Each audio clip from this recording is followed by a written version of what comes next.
दो लोग एक ऐसी टूटी हुई पानी की नहर के सामने खड़े थे जो सीधे गहरी खाई के ऊपर लटकी हुई थी। अगर उनका एक भी कदम फिसल जाता तो मौत तय थी, लेकिन आगे बढ़ने के अलावा उनके पास कोई दूसरा रास्ता भी नहीं था। दोनों ने हिम्मत जुटाई और सांस रोककर धीरे धीरे आगे बढ़ने लगे। हर कदम के साथ उनका दिल तेजी से धड़क रहा था। तभी अचानक नहर में दरार पड़ने लगी। अब उनके पास सोचने का समय नहीं था। उन्होंने बेटा, तुम्हें पैसों की बहुत कमी है, बस एक बार वीडियो को लाइक करके चैनल को सब्सक्राइब कर दो और जाते जाते बेटा कमेंट में अपना नाम जरूर लिख देना। मैं तुम्हारा घर पैसों से भर दूंगा। अपनी पूरी ताकत लगा दी और किसी तरह दूसरी तरफ पहुंच गए, लेकिन वहां पहुंचते ही उनके होश उड़ गए। सामने बना पत्थर का पुल पहले ही टूट चुका था। अब सवाल था वापस जाएंगे कैसे। उन्होंने फिलहाल इस बारे में सोचना छोड़ दिया और आगे बढ़ते रहे। रॉबिन्सन और फ्राइडे एक अंधेरी गुफा से निकलकर ऐसे घने और रहस्यमयी जंगल में पहुंचे जिसे देखकर ही डर लगने लगे। फ्राइडे ने तुरंत अपनी कमर से खंजर निकाला और पूरी तरह सतर्क हो गया। थोड़ी दूर जाने पर उन्हें एक प्राचीन आदिवासी स्थल मिला। वहाँ एक विशाल पत्थर की समाधि थी जिसे भारी पत्थरों से बंद किया गया था। फ्राइडे ने अपने खंजर से उसे खोलने की कोशिश की, लेकिन पत्थर तो नहीं हिला, उल्टा उसका खंजर ही टूट गया। रॉबिन्सन ने अंदाजा लगाया कि यह सैकड़ों साल पुरानी समाधि है। हवा और बारिश के निशानों से साफ पता चल रहा था कि यह सदियों से बंद है। फ्राइडे को यकीन हो गया कि जिस रहस्यमयी महिला की आत्मा की तलाश वे कर रहे हैं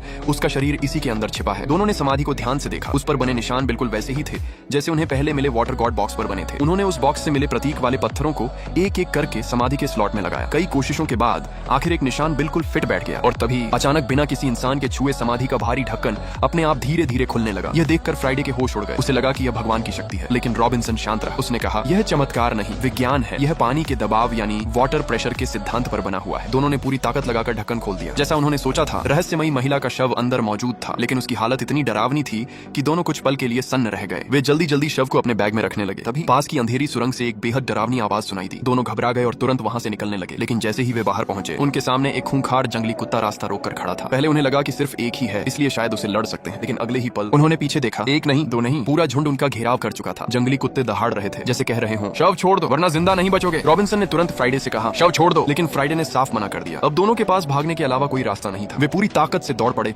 और पीछे पीछे पूरा झुंड बिजली की रफ्तार से उनका पीछा करने लगा। भागते भागते रॉबिन्सन ने सूखी टहनियों का ढेर गिरा दिया, जिससे कुत्ते कुछ सेकंड के लिए रुक गए। दोनों किसी तरह वापस उसी टूटी हुई पानी की नहर तक पहुंच गए, लेकिन अब वह पहले से भी ज्यादा टूट चुकी थी। पीछे मौत, आगे मौत। फिर भी उन्होंने फैसला किया कि जो होगा देखा जाएगा।